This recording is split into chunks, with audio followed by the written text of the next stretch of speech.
Boy, did Villanova come close to getting its biggest win of the year. But in laws, what did the Wildcats prove to themselves, to their fans, and to the rest of the country? No moral victories, but what does it mean and how does it spin forward? We talk about it next on Holding Over.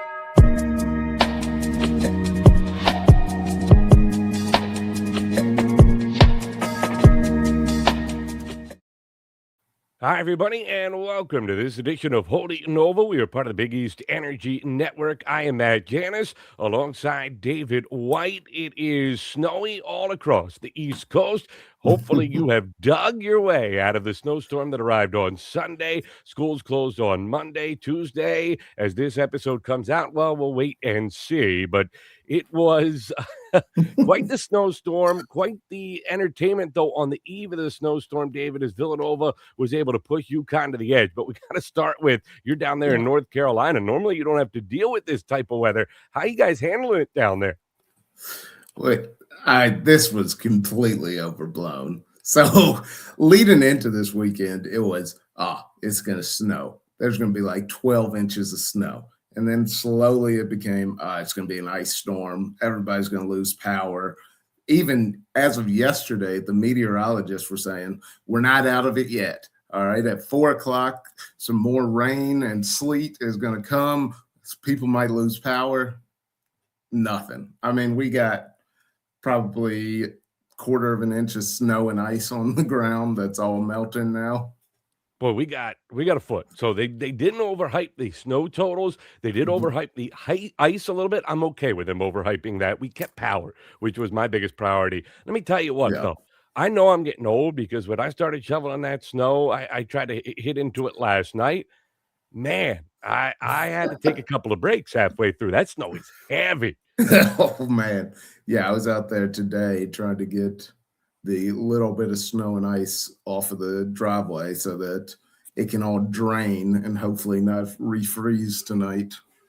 Well, speaking of heavy, some heavy lifting from the Wildcats this weekend. Couldn't quite get over the hump. Very disappointing the way the game turned out, but a lot to build upon. We're going to kind of string it forward to what does this result mean for this Villanova basketball program. First, though, we want to ask you to like the video. It helps us break through in the algorithm as we continue to grow our audience. And don't think we're not noticing the numbers. We appreciate Nova Nation getting on board with us. Make sure you tell a friend. Help us get in front of more and more folks. And also, if you haven't yet, what are you doing? Subscribe to the Big East Energy Network. We are the place to turn. Comprehensive coverage of the most entertaining league in college basketball. Also, our thanks to Home Field Apparel, a proud supporter of the Big East Energy Network. All right, David, let's get into it. Villanova's 75-67 loser on Saturday to UConn. That game in overtime. Villanova does not make a field goal over the final 4 minutes, 48 seconds of the extra period.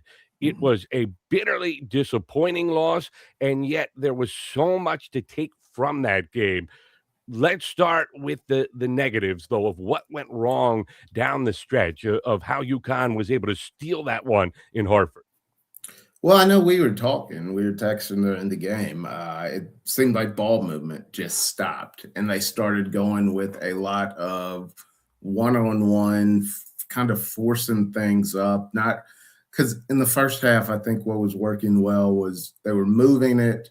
The high ball screen off of that movement was working. And I mean, even the announcers were like, just keep going to that high ball screen with Duke Brennan, because either they're going to step up, and Acaden Lewis had a great drop off to him a couple of times, or they're not going to play it because they're worried about his role, and you got a couple open jumpers off of it. So it just seemed like, I don't know if it was UConn's defense or it was the guys just stopped moving the basketball. I do think UConn's defense played better late in that second half, definitely in overtime, but I couldn't agree with you more. I thought it got very sticky, and I think that's the next evolution of this Villanova team. And Kevin Willard alluded to it after the game in his press conference, talking about the need to kind of figure out what combinations work in crunch time and how he's been tinkering. They haven't played a ton of close games this year. When you really look back at how this season has unfolded, even the games that have ended up relatively close on the scoreboard, there haven't been a lot of crunch possessions down Yeah. the stretch. So this is all sort of new for this Villanova team, especially playing against a opponent the caliber of a UConn. So when you kind of talk to Kevin Willard and you listen to him saying that we're still in the feeling out process, and you look at the calendar and you go, it's late January, what's going on with that? It is, I mean, obviously it's a completely new team, and then as efficient as they have been this year, we've talked about the level of competition that they've faced. They've taken care of business against the bad teams, the mediocre teams, and even the pretty good teams, and then they've struggled against the elite teams. And so you don't get a lot of these types of games. Creighton Yeah. was and DePaul were really and Wisconsin, obviously, to close out non-conference play, were really the only three you got all year long. And they were very different games, it felt like, than what we saw at Hartford. Yeah, I mean, I would say this team's played 4 really good teams when you talk BYU, Michigan, UConn, and St. John's. I'll throw St. John's in there. You were close in 2 of them with BYU and UConn, and didn't look great against Michigan or St. John's. It's just unfortunate because I don't think UConn played their best game on Saturday, and that's when you have to take one. You have to say, okay, they are trying to give it to us. We got to take it now. And yeah, this would have been a huge resume booster. I think right now, Nova's safe-ish in the field if they take care of business down the stretch. But this would have been a huge resume booster. And all right. Let's hire you on Fox. I'm gonna go at you a little bit because I was so frustrated with the Fox announcers. Listen, right now, is Villanova solidified their NCAA tournament spot? Absolutely not. They have work in front of them to do, but yeah, there's no indication that this team is going to struggle to take care of business against lesser teams. They have not done that all year long. I mean, really, the only close call was DePaul. Creighton yeah, is a fringe NCAA tournament team. Just by pure wins and losses alone, this team is put themselves in good spots. They kept talking about that resume win. Now, if you want to talk about a resume win in terms of they need a victory like this to announce that they are back as a program amongst the top 25, top 30 programs of the country, okay. yeah, But in terms of needing that one for their NCAA positioning, they did not. That would have made them a borderline lock to get into yeah, the tournament. They're fine NCAA tournament-wise as long as they don't start stubbing their toe. But I exactly. think that has much more to do with the games that lie in front than that game that we saw on Saturday against UConn. And as much as people say there's no resume win right now, Wisconsin is a good team. Yep, Wisconsin's and going to getting be in better. the tournament. Yep. That's a resume win. Like if Wisconsin ends up going on a run in the Big Ten and they end up being a top 4 seed and you have a win over them, that's a resume win. I don't know if we've forgotten about Wisconsin, but yeah, I heard the same thing. And like I said, I think there are 11 games left. If you go 9-2 in those with losses to St. John's and UConn, I think that's a tournament resume. You're going to be a 5 or a 6 seed if you finish with that record. I think their magic number right now is probably 6. If they can get 6 the rest of the way, I'd feel real good on Selection Sunday. If they get 7, I think they're going to be a lock. I mean, you're just starting to do the math at this point. The Big East isn't what the Big East has been in years past, but it's not like the rest of the bubble is wildly strong right now. And the SEC is going to get their bids no matter what. You're going to get the 12th place SEC team pounding at the door saying we're better than them. But Villanova's got that victory over Wisconsin.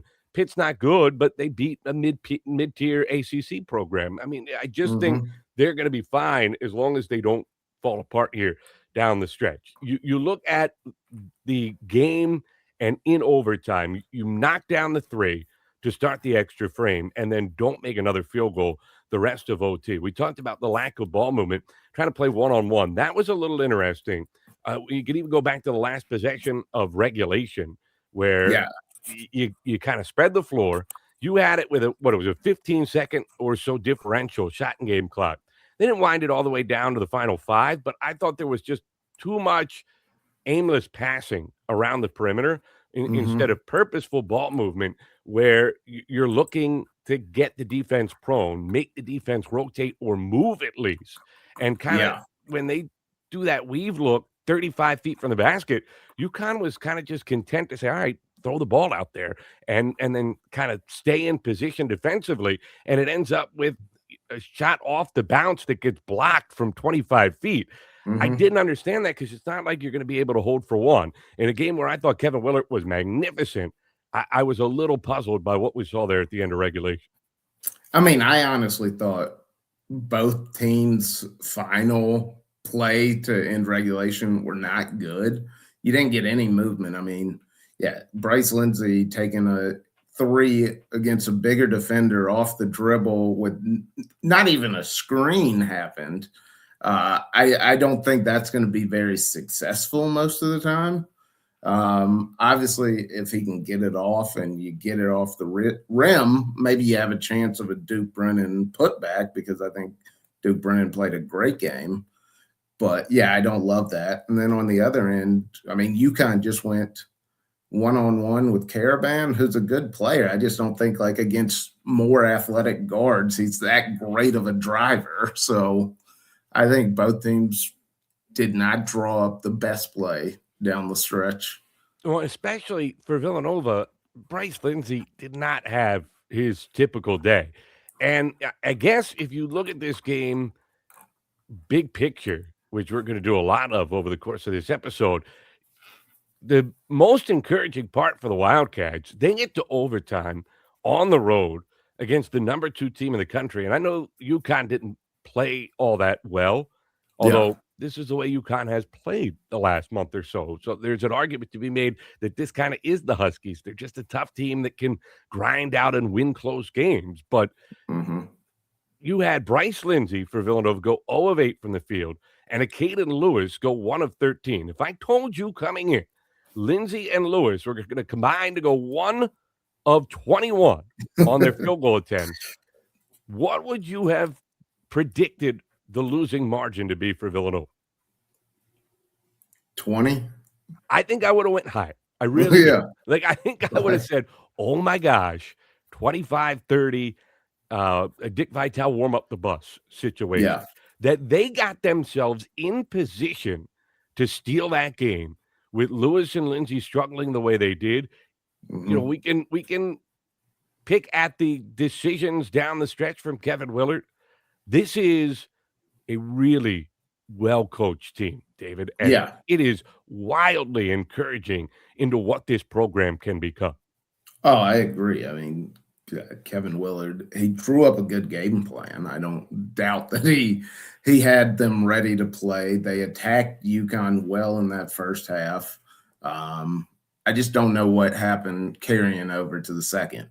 I don't doubt like Kevin Willard had them prepared, and I you get more talent in the system. I think like yeah, the sky's the limit. Like at the end of the day, when you lose a game like this, I think what ultimately happened is UConn's talent won out, and you had two guys, Lindsey and Acaden Lewis, who are very important scoring for this team, not show up.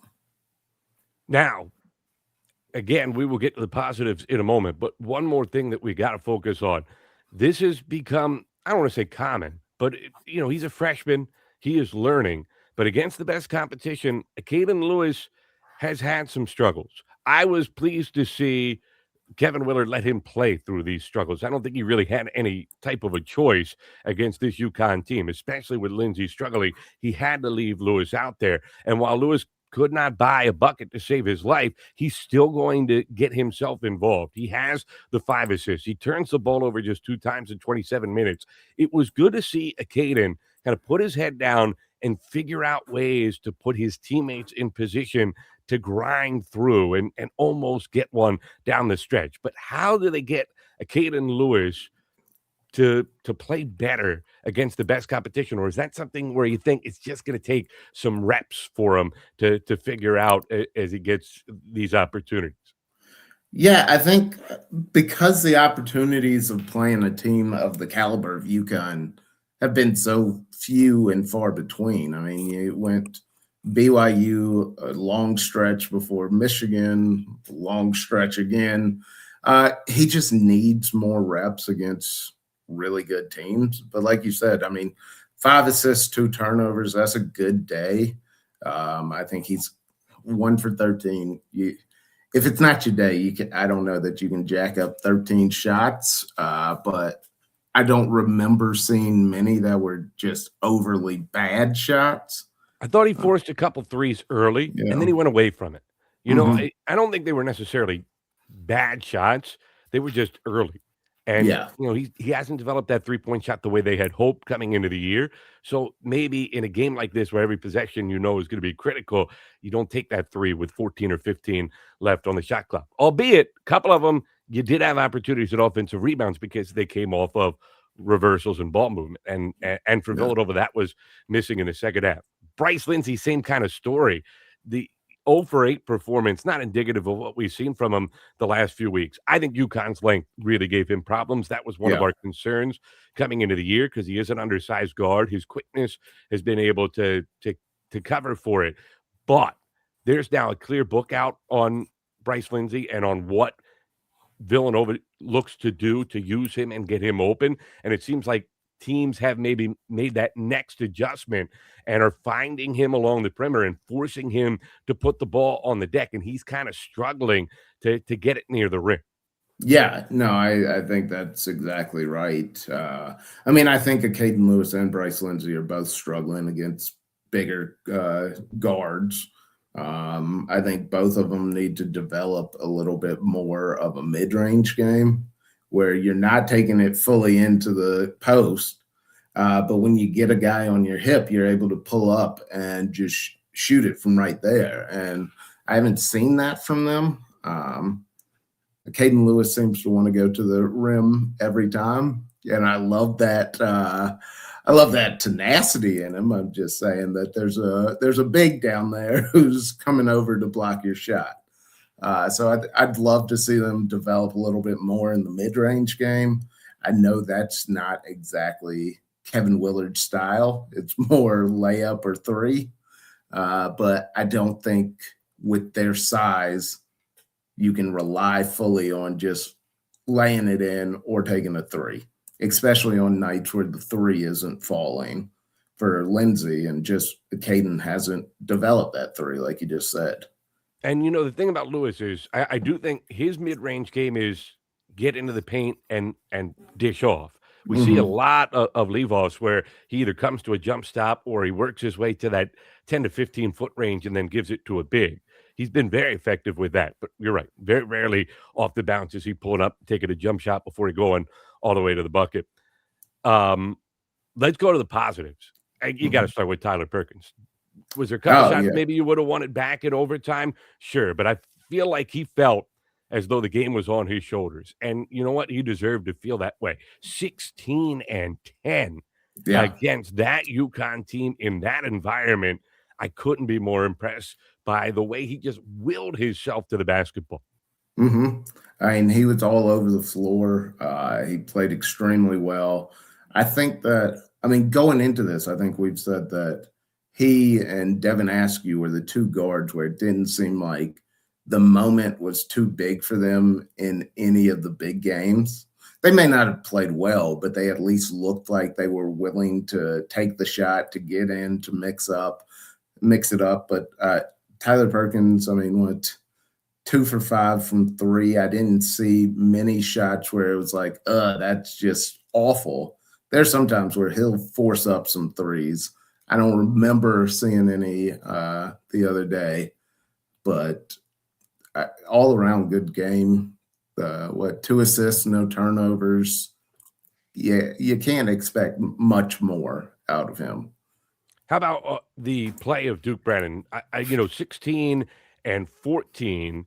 I don't understand. I thought this would be a really tough matchup for him. Yeah. UConn has size and they have depth of size. I understand that Mullins goes down with the injury. That was a concern that hurt UConn as his minutes were limited. But his ability to play at or below the rim against bigger, more athletic size is just wild. How he gets this done, the relentlessness he plays with, the instincts he has of where the ball is going to go, and just the fact, coaches say it all the time: when you move your feet, good things happen. I think Duke Brennan is the epitome of that.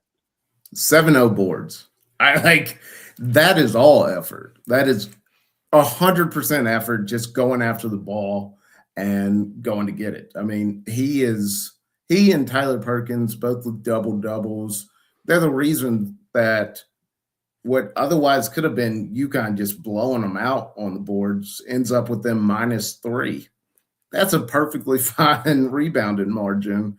If you tell Kevin Willard you're going to be -3 against UConn on the boards, I think he would take it. So I can't speak enough about him. I'm not sure how he is able to, or how people just allow him to play under the rim. It's almost like they're allowing it. But I mean, he also went 8 for 9 from the free throw line. So he was Big deal, because that's been a huge struggle. Big deal. Yeah, he was getting fouled and he was making them, which, like you said, he hasn't always done this season. So huge to make those. I think he played with a lot of heart, all heart tonight or on Saturday. And David, you can't box him out because he never stopped moving. I think that's what is the biggest thing. When you go back and you kind of rewatch, because I've done this now in several games this year where he has matchups. I mean, the BYU game and this one, I think, are at the top of the list, obviously. But just how is this guy dominating the glass against these teams? And you watch him, and it is just, now some of it is when Villanova moves the ball, right? That's a no-brainer because now he has avenues where he can take advantage of his athleticism and his instincts to kind of slip. There's not 2 or 3 bodies clogging in front of him that are stationary and haven't had to really move their feet at all in the entire possession. But it's also the fact that the guy just never stands still. So when a guy goes to put a body on him, he's already spun off. Or he starts at the perimeter and darts towards the baseline and then angles into the center of the lane. If you put one of those tracks, when you're watching a football game and they put the GPS tracker, his guy would look like a 5-year-old's coloring, just screaming all over the screen. He is all over the place. It really is fun to watch. It is. And like you said, part of it is the movement, but part of it is just the fact that he has that motor to go get it. Yep. There are a lot of times that bigger, more athletic people feel like, oh, I don't need to box out. I'll just go up and get it. And that gives him the opportunity to say, well, no, I'm going to outwork you to get the ball. And that's what he does. That's what he's willing to do. And guys like that are few and far between that are just willing to say, I'm going to keep moving. I'm going to outwork you. I'm going to out-tough you for every ball. And that's what I love about Duke Brennan. Matt Hodge knocked down some early threes, was big in building the lead in that first half, and very instrumental in the first 10 minutes on the glass. I think I jinxed him. I texted you. If Matt Hodge could have a motor like this on the boards, it takes Villanova to the next level. And then he didn't grab a rebound the final 25 minutes of the game. Obviously, UConn paid him a little bit more attention. He's a guy that's going to get stronger as his career evolves, but I do think he does need to be more involved in the glass. Him finishing with 3 rebounds is a bit of a problem, especially with all 3 of the rebounds coming the first 13 minutes of the game.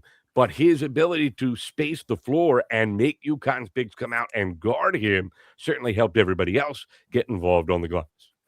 Yeah, I agree. He's got to get more involved. He's got to mix it up more. If you're going to play the 4, you've got to get down there because you're putting yourself at a disadvantage when Duke Brennan is the only real rebounder, and then you're hoping that Tyler Perkins or Malachi Palmer come in and crash from the guard position to get rebounds. Like, I don't know what it is about Matt Hodge, but like you said, those first 10, 15 minutes, like he was hustling.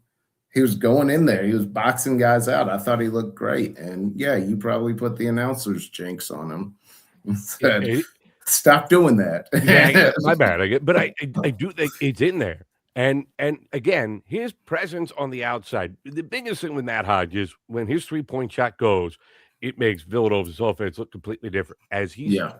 kind of went away as a perimeter threat in the second half, that's where things started to break down a little bit for Villanova. I thought offensively, obviously, when you add in the struggles of Lindsey and Lewis, Mhm. they didn't have as many areas to turn to. Yeah. So it's a loss. It's a heartbreaking loss. It's a game that I think the most frustrating part about it, there were several stages you should have won the game. The Mhm. best example, what you're up 4 and you have a free throw for UConn, don't box out with about Yeah. 6 minutes to go. They get an offensive rebound. It leads to more free throws. They convert. Suddenly, it's a one possession game. Crowd comes back alive. Those are the little moments in games like this, particularly on the road, you just can't have happen. And that's what Kevin Willard was kind of pointing to, the attention to detail. Loved the effort defensively. You know, we've been on this team about their inability to stay in front of dribble penetration.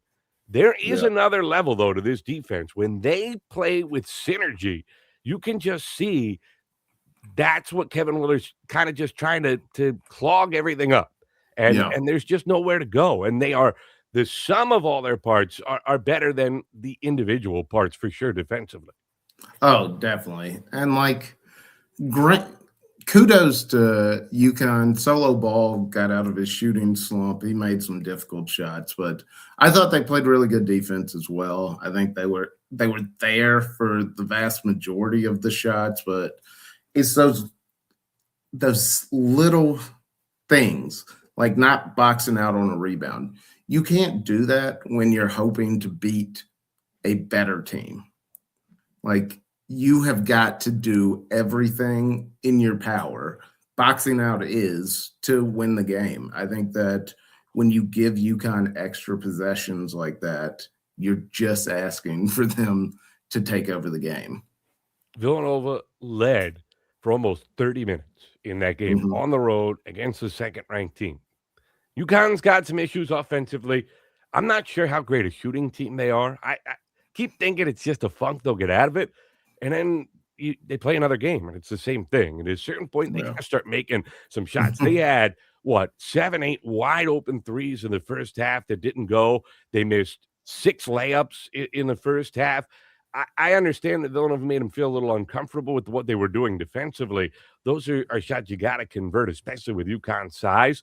But kudos to Villanova. The recovery, the Yeah. scramble, and the ability to just always have a body near whoever was putting one up was good. And something you got to build upon and something that you got to carry over to the next game. You know who else took notice, David?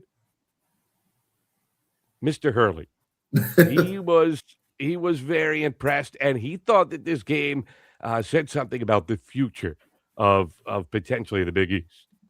The Big East game. I mean, that's like, like true definition of a Big East conference game right there. For me, just kind of like I guess reflecting on it now, it's like when I got to UConn, we were shit, and Nova was on top.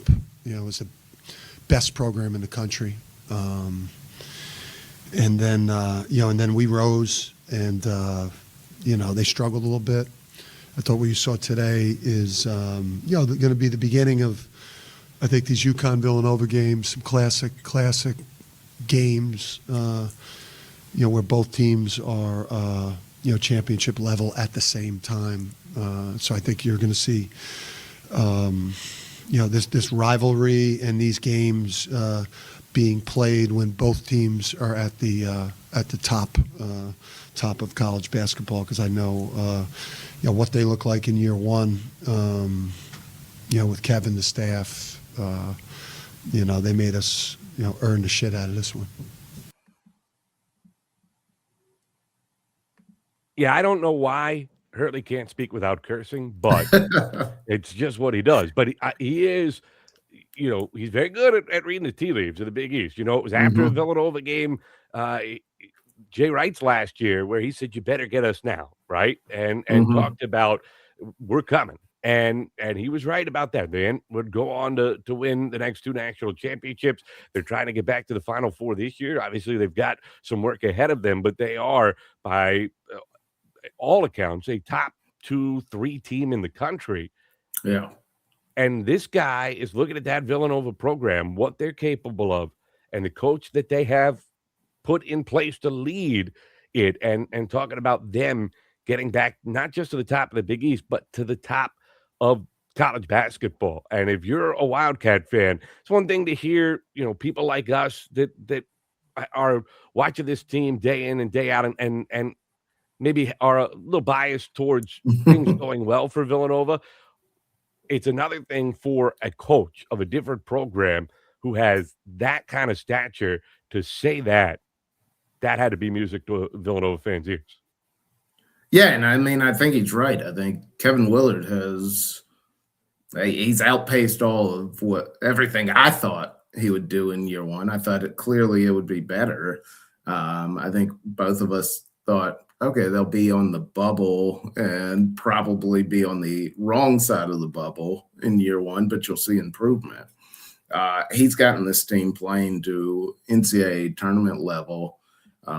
What I really found encouraging in this game, and I don't know if you noticed it, but 2 years ago when UConn won the national championship and they were far and away the best team in college basketball, what made them so good was, one, they were just better than you, but two, they out-hustled you. I think Villanova out-hustled UConn for the vast majority of this game. And maybe that's the difference between this team and what they were a couple of years ago. But I'm very encouraged that Kevin Willard's able to get the team to play that hard in this situation. You know what else is encouraging? What Kevin Willard said after the game.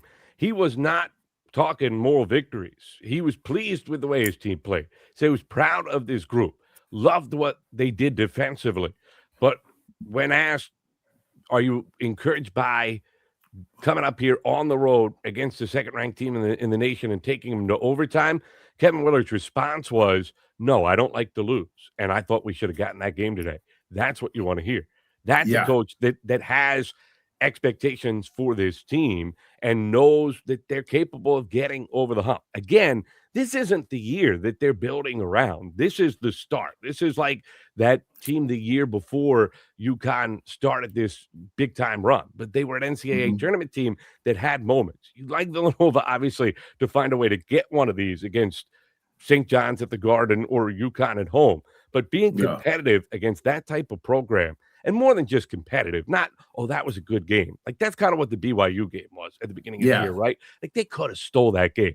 This is a game you leave thinking, oh, they should have won that game. And you want to win those.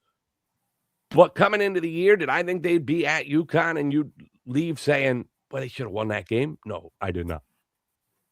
I mean, going into this game, I didn't think we were going to leave saying, oh, they should have won that game.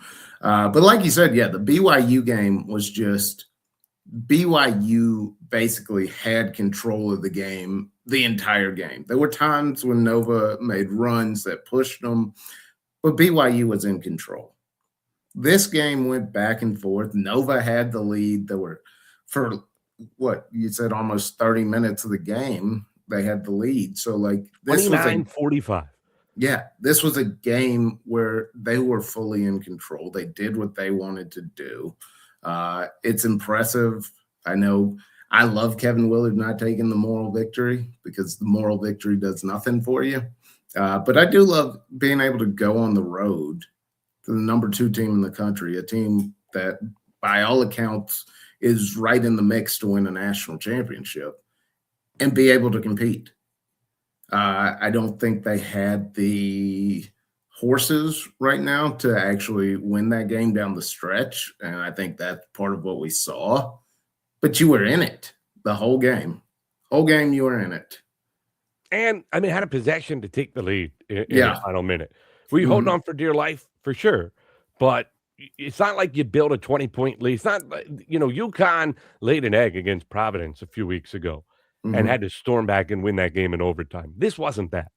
This No. was, and that's, I think, why Danny Hurley said what he did. And by the way, that audio was courtesy of the UConn Athletic YouTube page. We appreciate them posting all the press conferences after the game. But this was a different viewpoint of a team. This wasn't a one-off. You have a bad day if you're UConn. You have a pretty good day if you're the other team, and maybe you grab one. This was Villanova's two best players in terms of pure scores. Duke Brennan is Villanova's best player, but he's not Yeah. a natural scorer. Acaden Lewis and Bryce Lindsey need to score the ball or be involved offensively for Villanova. And as we said, they went a combined 1 of 21 from the field. And Yeah. you're with the ball in the final 30 seconds, chance to win that game. You led 2/3 of the contest. That Mhm. is, I mean, that's a real deal. And it doesn't recalibrate what we think Kevin Willard can build this Villanova program into eventually. The long-term Mhm. ramifications are tantalizing because, you know, I still think that you have to recalibrate what you want this program to be. Jay Yeah. Wright made everybody kind of think that this was one of the 5 best programs in the country, and it was for Yeah. a decade or so. In this era of college basketball, gonna be real hard to get back there. Mhm. UConn does it out of the Big East, but UConn's still a state school with bigger alumni and more resources and still has, football, granted not, as high a level football as maybe they would like, but they're a major football program and a big alumni base. Villanova's a small Catholic school. Is it well credentialed in terms of its stature as a basketball program? For sure. Blue blood debate was there for a reason. Is Yeah. it well resourced? Absolutely. They can compete in the NIL era of college sports because they have very generous alumni donors that are well funded, that are ready to help this program get back. Do Mhm. they have I mean, look what we just saw in football with Indiana, with the biggest alumni base in the country, and everybody giving money on top of the rich people giving money. No, they don't have that. So it's going to be hard to get back to the tippy top of the sport. But is it now realistic to think that this program could get back to being a perennial top 10 or so program? I didn't think so necessarily at the beginning of the Kevin Willard era. The fact that he's been able to turn this around as quickly as he has without Yeah. the talent that maybe you would think you'd need to get there, I'm now starting to reevaluate. He might be even better than I thought he was coming in. Yeah, I agree. I mean, I think that this program can be basically you expect Sweet 16 every year, Elite Eight. And then every once in a while, you get the stars to align, you get the right team, you take a shot at a Final Four and a national championship.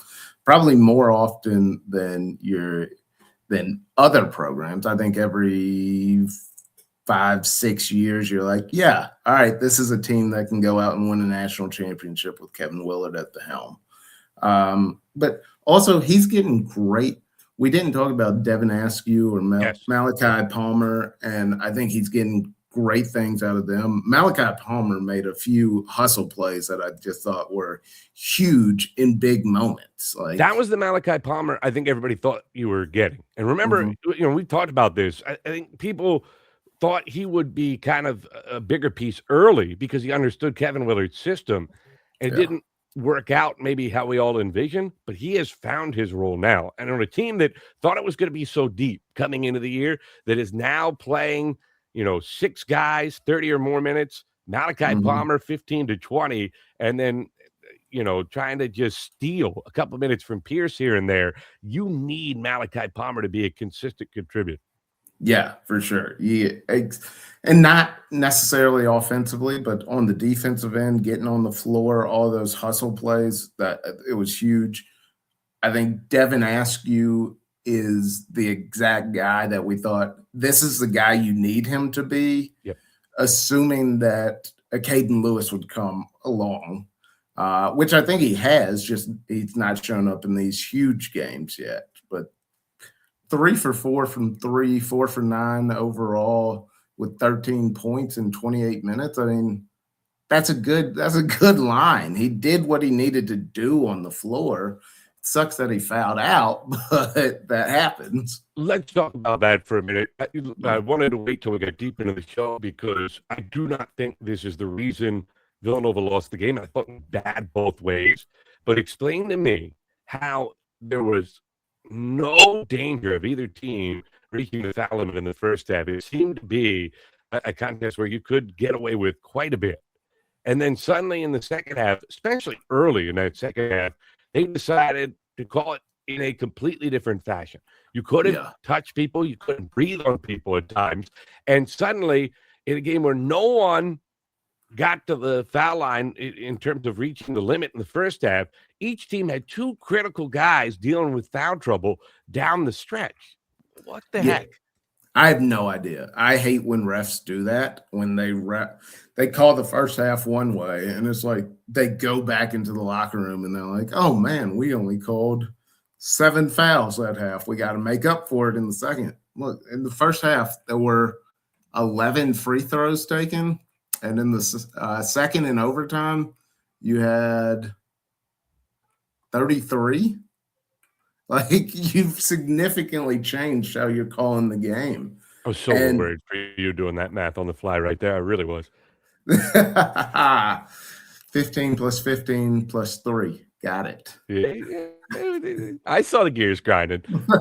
But yeah, you're leaving players in a way where they can't figure out how you're calling the game. You're and also, killing them. The touch foul on Devin Askew, it started late in the first half. What the world was that? Was that a silly foul by Askew? Yes. Does he have to learn from that? No doubt about it. You can't pick up your second foul 80 feet from the bucket. At the same time, his reaction, I understand it. That hasn't been a foul all game long. You're calling a critical player's second foul on a nickel dime small change when guys have been hand checking. By the way, you're not supposed to be freedom of movement. You've been letting people put hands on their or the opposing player all game long. We saw it. They were bodying. Like, that was such small change, and he was peeling out. It wasn't as though he was trying to hand check him all the way down the floor. He tried to cut him off. He was a quarter stride late, put his hand on him, and then peeled the other way. And they blew the whistle and called that foul. They hadn't called that all game. We're 15 minutes in at that point, and that ended up being huge. Yeah, and you're right. It was a bad call. The fact of the matter was, like, freedom of movement, fine. It didn't affect the play at all. It did nothing to affect anything that happened. And you blew the whistle there. Like, that's where I think, like, just consistency. That's what drives me the most crazy. Is just letter of the law, consistent. Letter of the law, that's a foul. But it hadn't been a foul all game long. That's where, and you can't make it a foul in that spot. That's critical. But it does highlight something that is big for Villanova. They can't have Duke Brennan in foul trouble. That was incredible, the way he continued to be an impact on the glass despite playing what he picked up his fourth with about 7 minutes to go, and to be able to get through those final minutes and overtime. But as much of an impact as he still had on the game, you could see that movement and that relentless abandon that he normally attacks the glass with, it was a bit more cautious because he had to stay out there. That's something that they just don't have the depth on the front line. When, there are certain games where Pierce can steal you a couple minutes. That one isn't one of them. And I think Kevin Willard realized that early on. He tried, and it just wasn't working out. So he got limited to 5 minutes, and you got to have Duke Brennan stay out there because Matt Hodge is not ready to carry the load on the glass yet. No. And, I mean, just realistically, the way that this team has shaped out, those 6 guys, none of them can get into foul trouble. You got to have all 6 of them. I mean, you went 8 deep on Saturday, but Pierce only played 5 minutes. So really you're going 7 deep. There's Malachi Palmer played 16 minutes in a 45-minute game. So it's not as though he's out there, more often than not. No, so you just can't foul, which really, when refs switch up in the second half and you're thinking that we're still playing like we played in the first half, you're going to pick up some cheap ones where you're just like, well, what happened in that 15 minutes where we went to the locker room? Very frustrating. And again, it happened both ways. There were a couple calls Villanova got too, and UConn had some foul trouble. UConn can handle the foul trouble a little bit better than Villanova can at this stage of the rebuild under Kevin Willard. But it's only year one. And again, they were just trying to get into the tournament this year. Suddenly, you play like that, maybe you can get into the tournament, win a game, and see if you can steal a second round game. All of a sudden, your imagination can feel freer to be engaged a little bit more. Another part of the reason why, they got one more opportunity coming up against UConn at the Xfinity Mobile Arena in a few weeks. But look at what lies in front of this Wildcat team. Providence on January the 30th. That's Friday. That's at home. Seton Hall at home. Seton Hall's not going the right direction right now. And clearly it's a good matchup for Villanova, as we saw what happened the first time when they played up in Newark. At Georgetown, they're an absolute mess. Home against Marquette, they're an absolute mess. At Creighton's going to be hard. Like to think you're not going to get swept by the Blue Jays, but we'll see. Austin Swartz destroyed them in the second half, so that will be a challenge. And then at Xavier, who's in the beginning stages of a rebuild. That'll be tough at the Cintas Center, but that's one that you should get. You look at those games, Villanova has a very realistic chance of rolling out 6 straight victories. It's the Big East stuff happens. They should go no worse than 5-1 though over that stretch, David.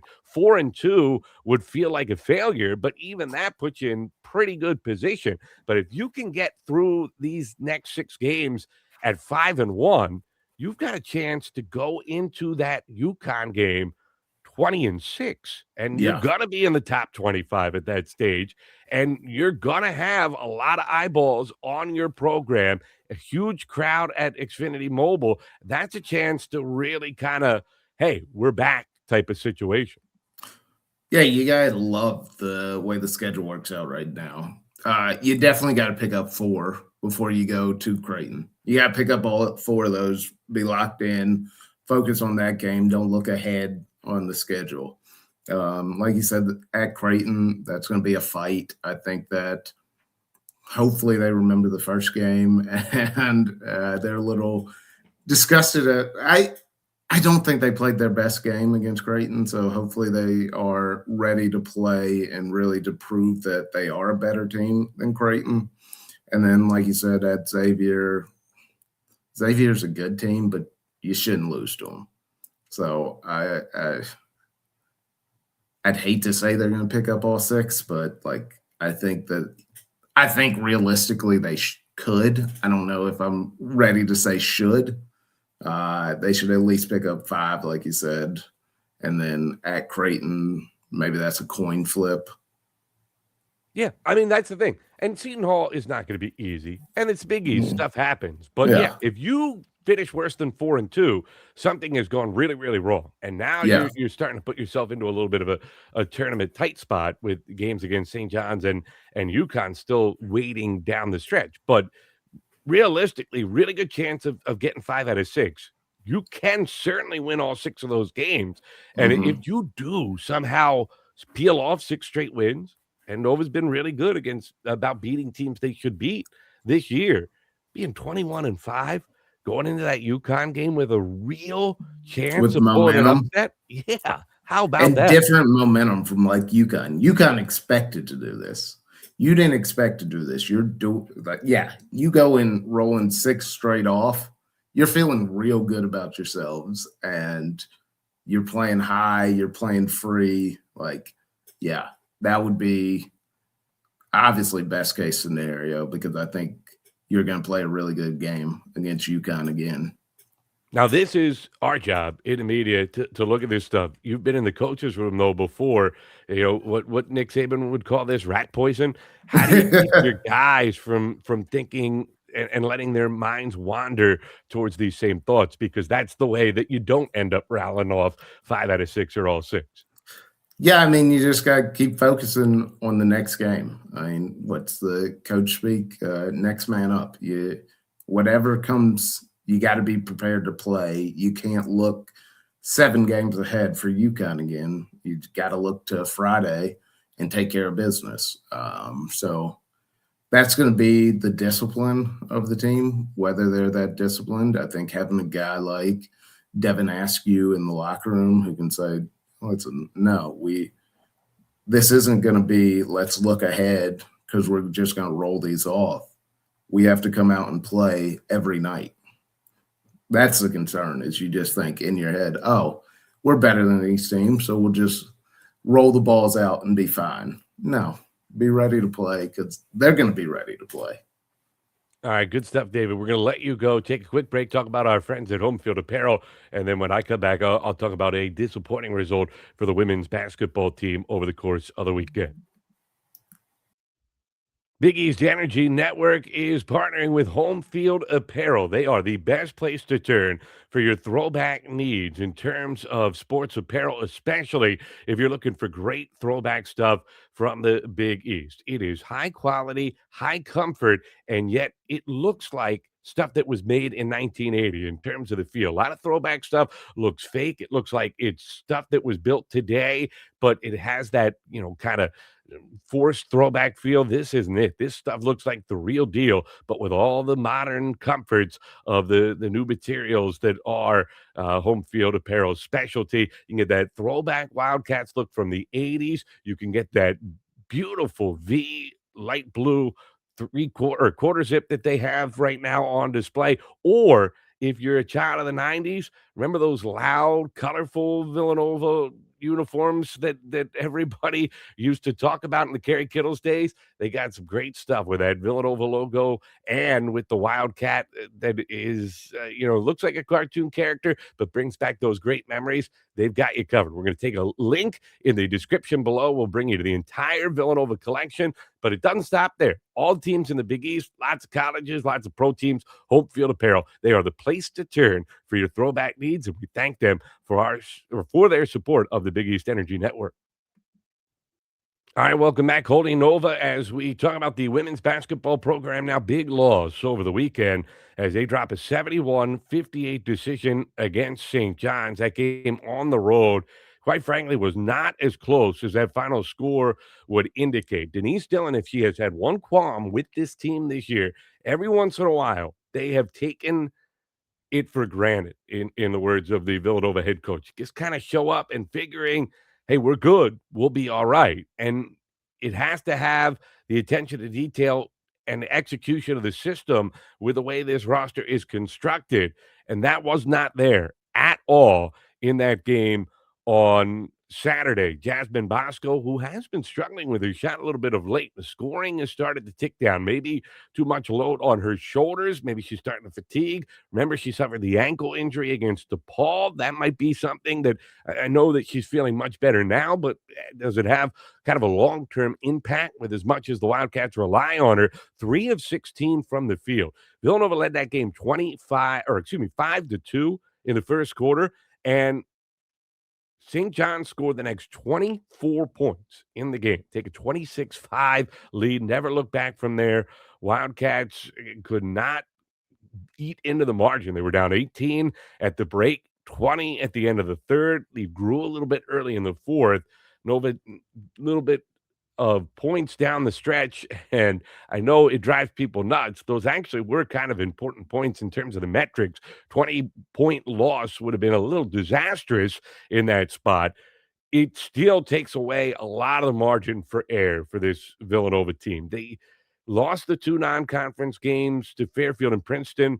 Fairfield and Princeton are 2 of the best mid-majors in the country. Princeton, I mean, they're a legit second-round team that's a threat to get to the Sweet 16. There's no shame in losing those games. They have the win at West Virginia, which is a big deal.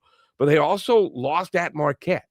And now you lose this game to St. John's. They were non-competitive at UConn, losing that one 99-50.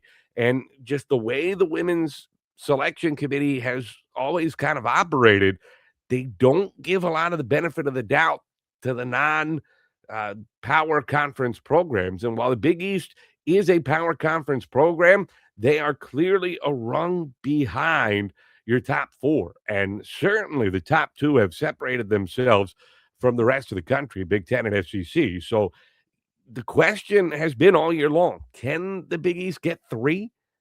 They were hoping maybe they could sneak 4 at the beginning of the year. The hope of that has dried up. Now the aspiration is 3. Villanova fighting with Seton Hall and Marquette. They've got a game left against Seton Hall. They've got a game left against Marquette. Got to win both those games. They also have to play UConn at home. It'd be nice if that isn't another 40-point loss. UConn's its own animal. They're doing that to a lot of great teams. Look at what they just did to Notre Dame a couple weeks ago. Their non-conference schedule was magnificent, and they blew right through it. They are their own animal.